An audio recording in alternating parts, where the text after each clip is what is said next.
रियासती हुकूमत की जानिब से करोड़ों रुपये खर्च करते हुए अवामी सहूलत के लिए हर घर घर गांव-गांव पीने के पानी की पहुंचने के मकसद से मिशन भागीरथा स्कीम को मुतारफ करवाया गया है, लेकिन जिले निर्मल के शहर भैंसा में मिशन भागीरथा के अहदेदारों की गैर संजीदगी और गैर जिम्मेदारियों की वजह से मिशन के कामों में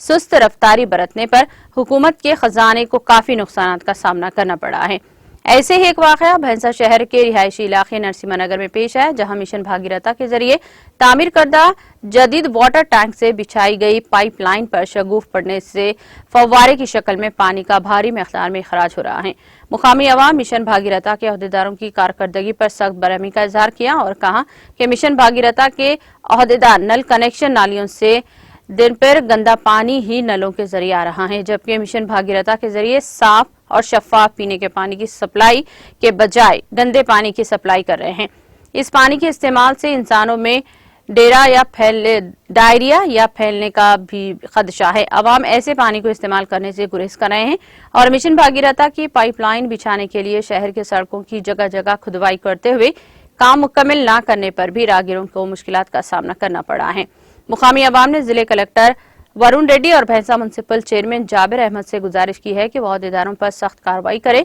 मिशन भागीरथा के कामों को जल्द से जल्द मुकम्मल करवाते हुए पीने के पानी की फराहमी अंजाम दे।